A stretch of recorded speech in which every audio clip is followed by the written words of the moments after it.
हमें न किसी से राग और न किसी से द्वेष। हमारा उद्देश्य भगवत प्राप्ति, भगवत प्रेम है। तो हमें इस अनुकूलता प्रतिकूलता का भोग नहीं करना है। अनुकूल परिस्थिति प्रतिकूल परिस्थिति आई है, चली जाएगी।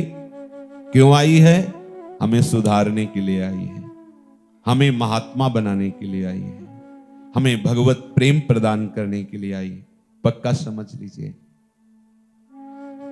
अनुकूल परिस्थिति से ज्यादा लाभदायक प्रतिकूल परिस्थिति है। अनुकूल परिस्थिति में बहुत जोर का हमारे हृदय में द्रवण होता है और द्रवित हृदय में बढ़िया छाप लगती है। जैसे मोम को द्रवित करके जैसा चाहो वैसी छाप लगा लो।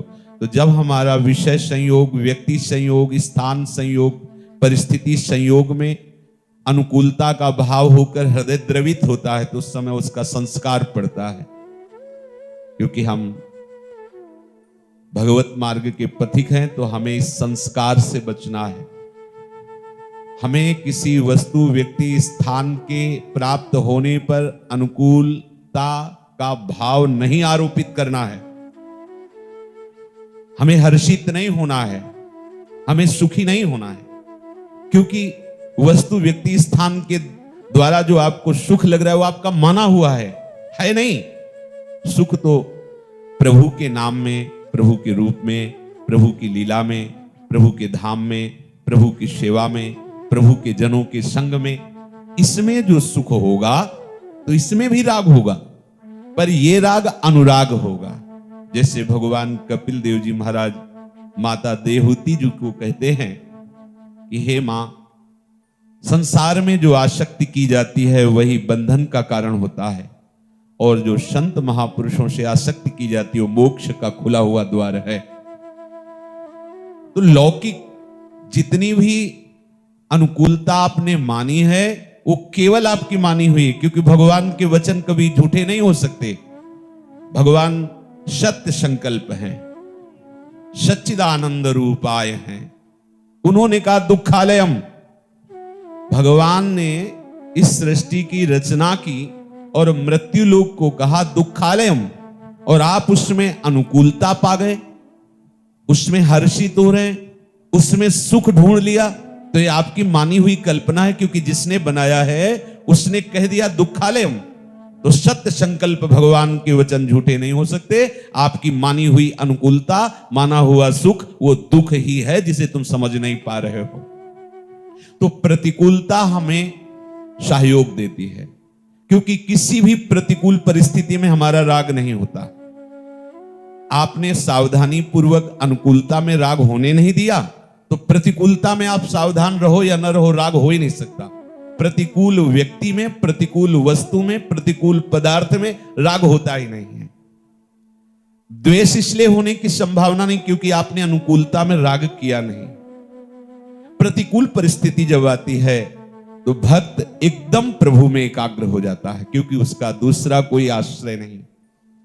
जहां प्रतिकूल परिस्थिति आती है, जैसे छोटा सा बालक घुटनों के बल चलते हुए घर के बाहर खेलने के उद्देश्य से आता है, और जब उसको कोई भी भय प्रदान करने वाला सामने दृश्य, वस्तु, स्थान, व्यक्ति आदि उसके बोध में आता है कि इससे भय होगा, तो भाग के मां की गोद में चढ़ने के लिए घर की तरफ भागता है। ऐसे ही खेलने के लिए हम इस संसार में आए, अब हमें बहुत से भय व्याप रहे हैं, हमको अपनी वात्सल्य समुद्र मां की तरफ भागना है। हमारे प्रभु तुमेव माता च पिता तुमेव, तुमेव बंधुश्च सखा तुमेव, तुमेव विद्या द्रविणं तुमेव, तुमेव सर्वम मम देव देव। मेरे वो सब कुछ है, सगे सने संबंधी, संपत्ति, सुख, महान लाभ, ये सब मेरे प्रभु है।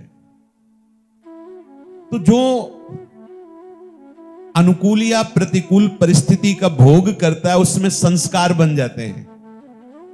परिस्थिति तो कुछ समय में चली गई, व्यक्ति चला गया, वस्तु चली गई, घटना चली गई, क्योंकि ये स्थायी नहीं, पर वो जो संस्कार पड़ गए वो स्थायी हो जाते हैं। ये बड़ी सूक्ष्म बात है। हमारा जो भजन बाधित हो रहा है वो इन संस्कारों से बाधित हो रहा है। तो चलो अब नए संस्कार हमें नहीं बनने देना है। सुख दुख के, अनुकूलता प्रतिकूलता के नए संस्कार नहीं बनने देना। देखो हमारी कैसी छोटी धरा है। हम जहां बैठते हैं वहां दूसरा व्यक्ति बैठ गया कि सत्संग में, तो हमारी भौं चढ़ जाती है। देखो हमारी स्थिति कहां है। ये हम पुरुषों में श्रेष्ठ मार्ग के पद पर चलने वाले उपासक कहां हैं? किसी ने हम जरा सा धक्का लग गया है जान के या अनजान में, तो हम उस पर क्रोधित होते हैं। ये हमारी जगह, हम यहां रोज बैठते थे, अनुकूलता हमें मिलती है इसलिए वहां राग हो गया, और हम जो उस अनुकूलता को बाधा पहुंचाए द्वेष हो गया। छोटी छोटी क्रियाओं में हम राग द्वेष कर रहे हैं, फिर बड़ी बात को हम कैसे समझेंगे? इसलिए बहुत सावधान। आप भगवत मार्ग के उपासक हैं, आप छोटे छोटे शब्दों में, क्रियाओं में, पदार्थों में झट से राग कर लेते हैं। आपको रसेंद्री के अनुकूल वस्तु मिली, आज ये बहुत चटपटा, बहुत मीठा, बहुत अनुकूल, तो आपको बड़ाई करके उसकी नहीं पाना है। आहा जी, ऐसा नहीं बोलना, ठीक है, प्रभु का प्रसाद है। वस्तु का राग पूर्वक भोग करना, सुखद लगना, ये आपके लिए नया संस्कार बन रहा है। यम ही न व्यथ्यन्ते थे, हमारे अंदर वेग आते हैं, जैसे रसेंद्री का वेग। आज अमुक पदार्थ पाते हैं, आज ये मिलता तो यार अच्छा होता, आज चलो ये, अब ये वेग आया। जो ज्ञान मार्ग के पथिक होते हैं वो विवेक के द्वारा इस वेग का शमन कर लेते हैं कि ये रसेंद्री की मांग है, नहीं देंगे, और उल्टा भी इसके चल देते हैं। वो मांग रहा है कि ऐसा ऐसा, बिल्कुल उसके उल्टा, आज व्रत रहेंगे, कुछ नहीं पाएंगे। जो ज्ञानी जन है, भक्तजन इसे बहुत ही सरस कर देते हैं। क्या?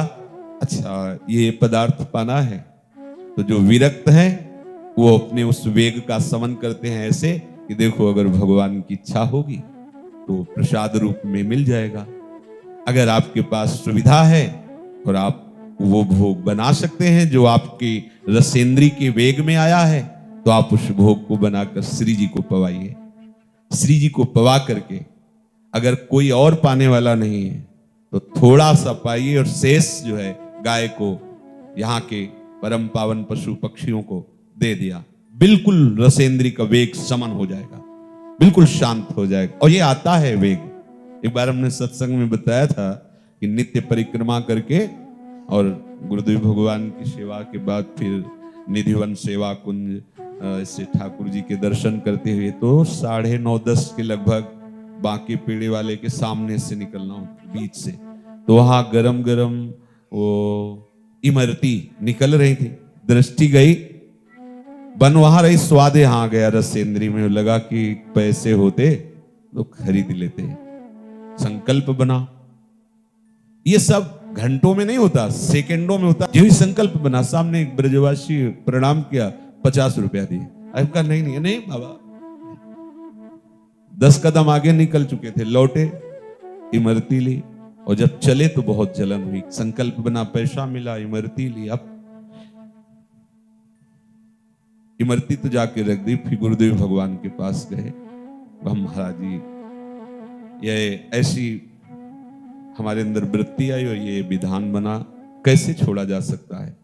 मीठा से राग है, जहां कहीं दिखाई देता है मीठा पदार्थ तो महाराज जी का कोई बात नहीं, ये रहता है।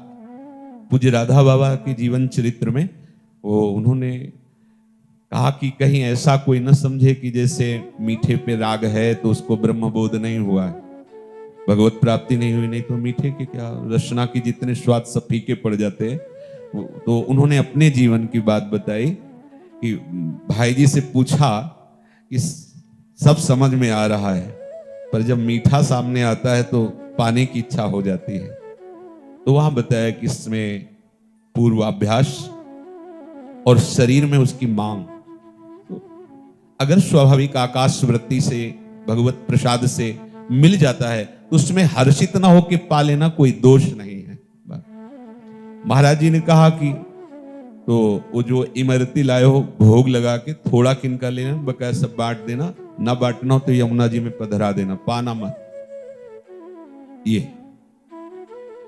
अगर आप पा रहे हैं तो उसमें बार बार अंदर चलाइए कि प्रियाजू का प्रसाद है, प्रियाजू ने पाया है, प्रियाजू का उच्छिष्ट इसमें मिला। पदार्थ की सुखद बुद्धि होने न पावे। रसेंद्री के वेग को सहने के लिए अपने पास बहुत अच्छा उपाय है, श्री प्रियालाल को अर्पित करना, अर्पित करके थोड़ा पाना और शेष बांटना, और उसमें भी प्रियाजू के प्रसाद की भावना। प्रसाद तो हुआ ही, अगर आपने सीधे पदार्थ का भोग किया तो नवीन राग संस्कार बन जाएगा। अब हमारी रसेंद्री में जो वेग आता है, समन का भाव मिला, यही मुख में एक और इंद्री है जिसे कर्मेंद्री कहते हैं, वाक इंद्री। ये बहुत अपराध कराती है, इसका भी वेग आता है, गैस सी बनती बोलने का होता है। जिनको सही मार्ग नहीं मिला तो ऊट पटांग ही बोलते हुए चलते हैं, ऊट पटांग ही ऐसे। वेग है, वाणी का वेग है। अब वाणी के वेग को संभालना उपासक का अत्यंत आवश्यक कार्य है, क्योंकि सबसे ज्यादा अपराध वाणी से ही बनते हैं। किसी की निंदा करना, किसी को कर्कश कठोर वचन बोलना, परुख वचन कबहू न कहाए, व्यर्थ की बातें करना।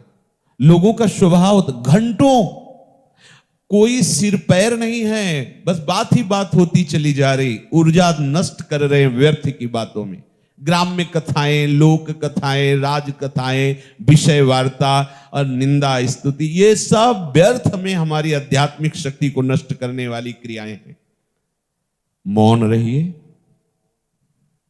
बोलने का बहुत अंदर से वेग आ रहा है, वाणी का वेग आता है, उस समय आप नाम कीर्तन कीजिए, उस समय आप वाणी का गायन कीजिए। श्रीमद चतुराश्री जी, श्रीमद राधा सुधा निधि जी, श्री 42 लीला जी, महान, खूब जोर जोर से गाइए।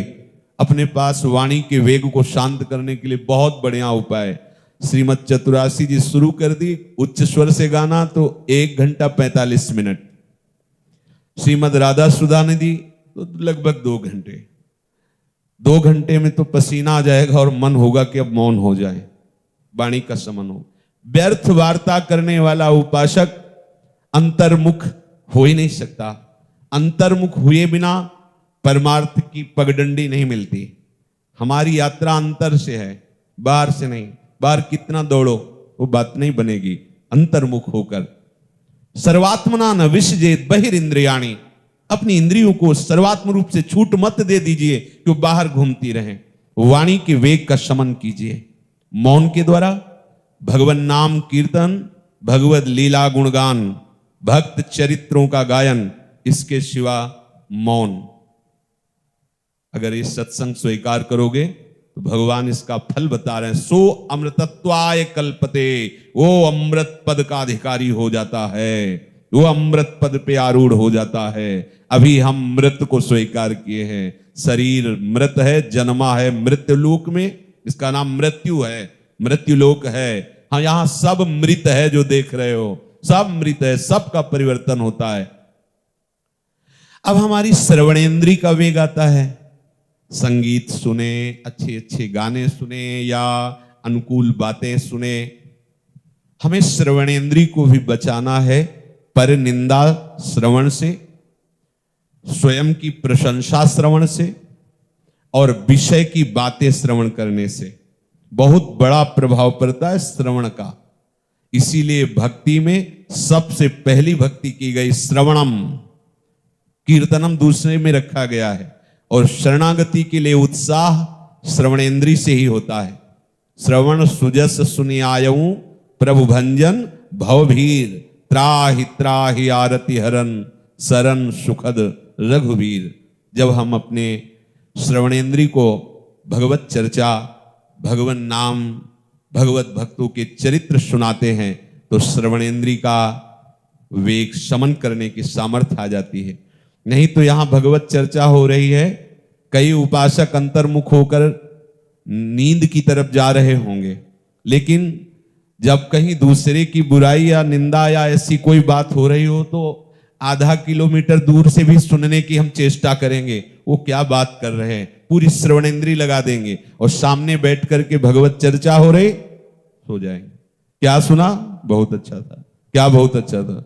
हाँ बहुत अच्छा था, बस आगे नहीं। आप देख लो इसमें है, क्योंकि बढ़िया समय है सुबह सुबह का और सब शांत है, तो ये आवाज माइक की भी उसको विक्षेप नहीं पहुंचाएगी, सो जाएगा। क्योंकि इस समय भागवतिक वातावरण है तो इंद्रियों को विश्राम मिलता है, और अगर वो भगवत मार्ग में प्रवीण नहीं तो तमोगुण निद्रा में प्रवेश कर जाएगी। इसीलिए देखो ना आप कथावार्त, ये इंद्रियों का जो चांचल्य है इस समय स्वाभाविक भागवतिक वातावरण से समन हो रहा है, और आपकी आध्यात्मिक मार्ग की प्रवृत्ति बढ़ी नहीं है तो तमोगुण में चली जाएगी।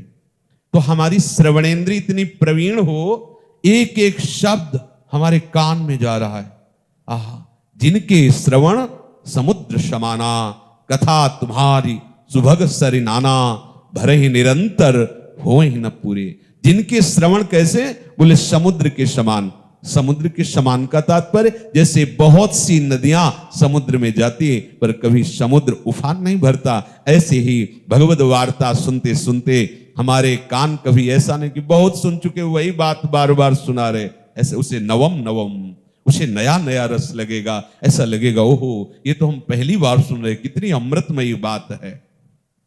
हम श्रवणेंद्रिय के वेग को इस तरह से समन करें। हमारी घ्राणेंद्रिय सुगंध चाहती है, बहुत बढ़िया उपाय है श्री प्रियाजू की प्रसादी इत्र आदि, प्रसादी पुष्पमाला आदि।